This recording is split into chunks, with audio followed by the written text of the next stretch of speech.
Hey, good morning everyone. This is Vic from Forex Academy Group. And today I just wanted to make a short video on one of my favorite scalping strategies. It's called the TDI and the Bollinger Band squeeze.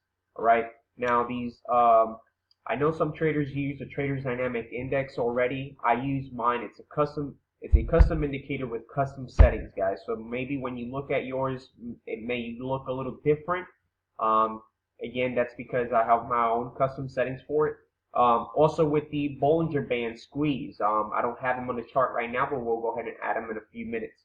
All right, but first I want to take some time and basically explain how does the Traders Dynamic Index actually works. Okay, for those of you who have not used the Traders Dynamic Index before, or the TDI, basically the yellow line is market sentiment. All right, how is the market going? Is the market trending up at the moment? Is it downtrending? Whatever the case may be. Also depends on your time frame.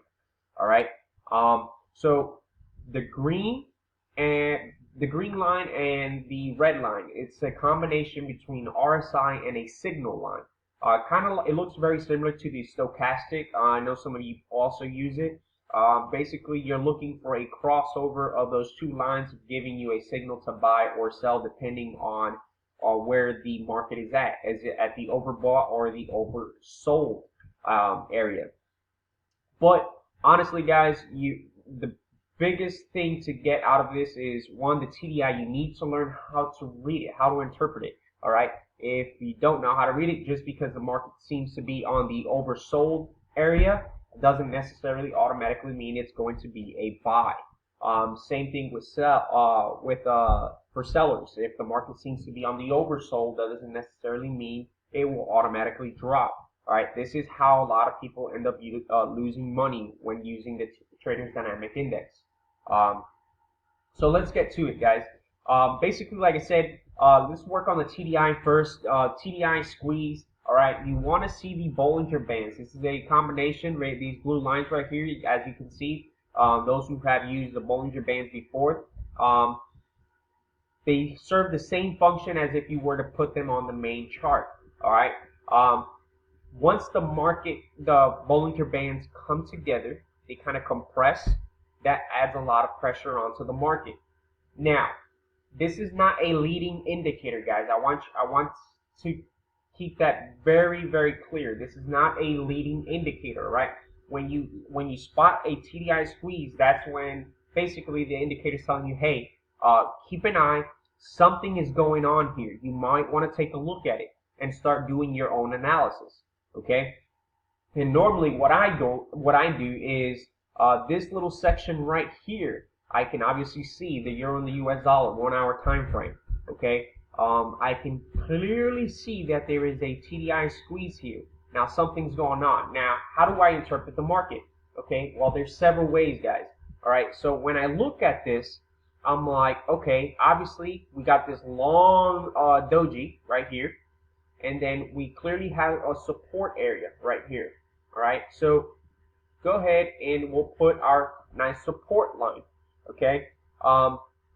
So at this point, whatever entry strategy you use, whether you trade pennants, whether you trade triangles, breakouts, that's what you really want to start looking for. Is there a way where I can plot a breakout line and get into this trade? Or if you want to go down to your 15-minute time frame, you can also do that. Now keep in mind, guys, that just because you plot or you see a TDI squeeze on the 1 hour time frame, once you go down to the 15-minute time frame, you might not get the squeeze on the 15-minute time frame. They work very differently on every single other time frame. Okay? All right, so let's go ahead and let's look at this scenario right here. Obviously, we get three rejection candles right here. This is a clear indication, and on top of that, we have a positive divergence, right? Positive divergence, the market seems to actually want to go up. We are on the overbought area. Again, doesn't necessarily mean the market will go up, but particularly for this scenario, it's a clear indication that, hey, the market is actually ready to go up. Okay, now taking a look at market structure, right? Lower high, lower low, lower high, lower low, and then the market fails to break that low. At this point, market starts shooting up. Well, that's a very clear indication, guys. Honestly, I would have gotten into this trade as soon as I would have gotten a break of this candle right here. So let's go ahead and put what I call the buy stop on this area right here. Okay. And on top of that, at this point, you are risking, let's say, for example, 40 pips. And look where your first area of resistance is at with the maximum probability of the market actually making it even higher. Okay, so here your reward to risk ratio is 2 to 1, with the potential of going up to 100 and almost 70 pips. All right, so honestly, I think that is a really, really good reward to risk ratio. Getting all the way up here, almost 3 to 1. So yeah, obviously this trade was a no doubter for me. Let's go ahead and look for another scenario real quick. Let me go ahead and erase this. Okay. Now, some other squeezes won't be as obvious as others, guys. So same thing, right? You kind of zoom out and you get this nice squeeze in this little section right here.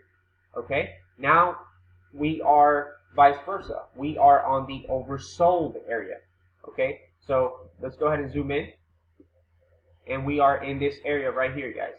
Okay, now one thing that I look at is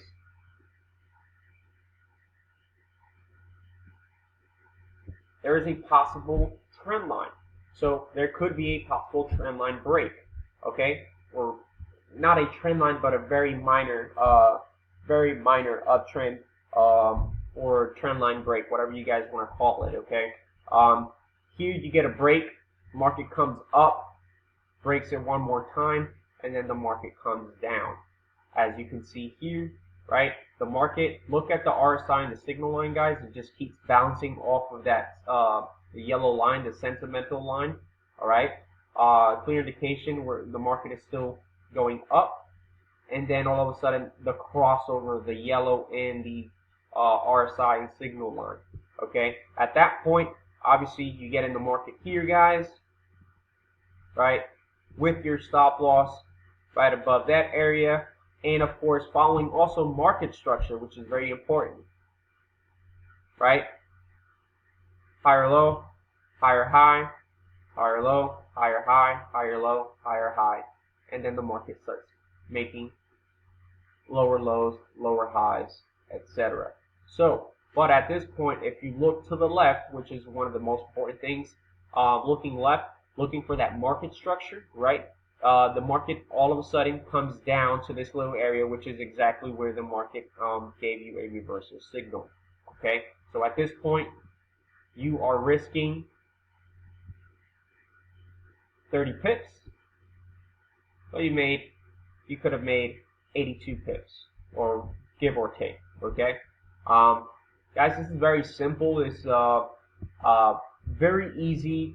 You can actually do this. Actually, like I said, doesn't necessarily mean you have to do the TDI. You can actually go ahead and use the Bollinger Bands, right? So let's go ahead and add the Bollinger Bands into the charts.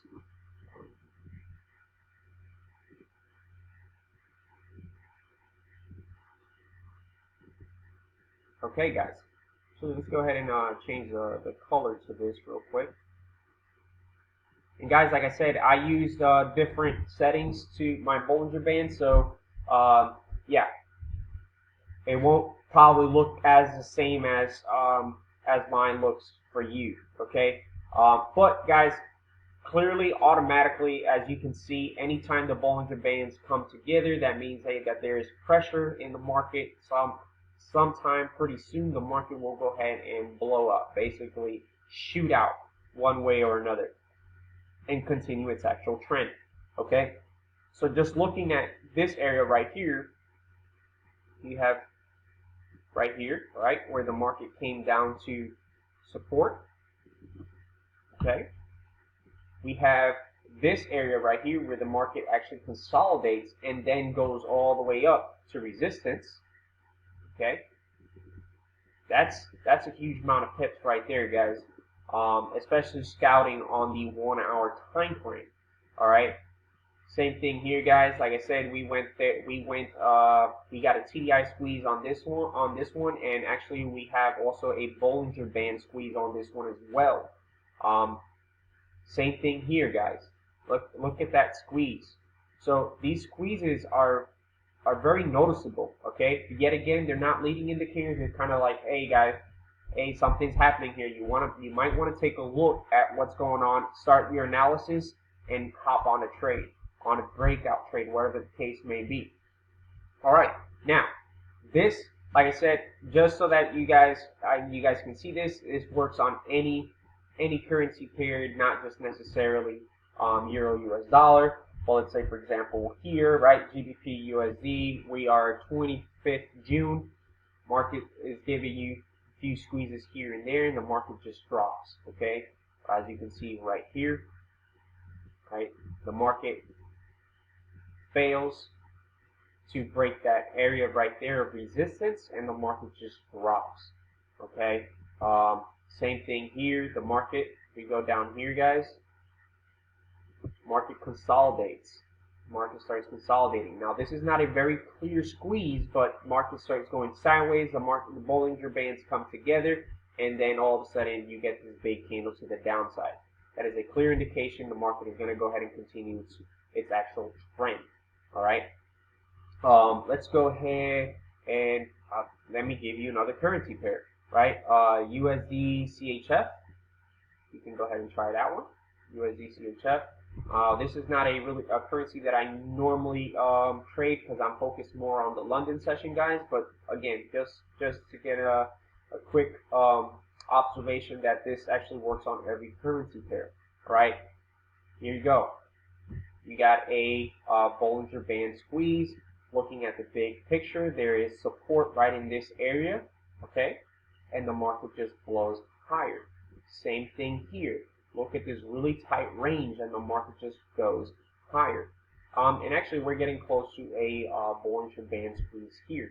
So, guys, you can use this on any time frame. Actually, now that I say that, let's go to the daily. I know you guys don't. Well, for those scalping traders, you guys don't normally use the Bollinger Bands too much.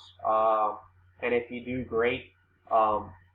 But let's go ahead and add the Trader's Dynamic Index, guys, so you guys can see once you guys spot a squeeze on the 1 hour time frame, or on the daily time frame, I'm sorry, how big this is.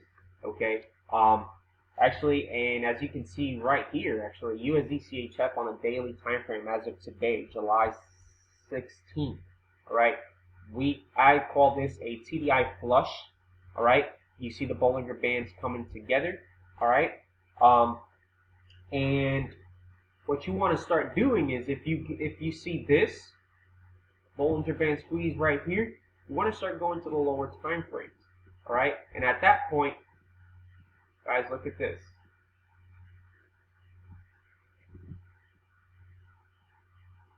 Okay. Now I add my secondary counter trend line, and I have my reasons for this, guys. For those of you who are wanting to learn more about why I put 2 trend lines versus just one, or want to know a little bit more about my strategy, just go ahead and subscribe, send me a message. I'm on Facebook, Forex Academy Group, and I'll teach you basically my strategy. All right, I have 2 different strategies. They work very well. But as you can see, guys, market retests and then goes higher to resistance area, making you earn 123 pips. All right. Like I said, guys, this works on every single time frame.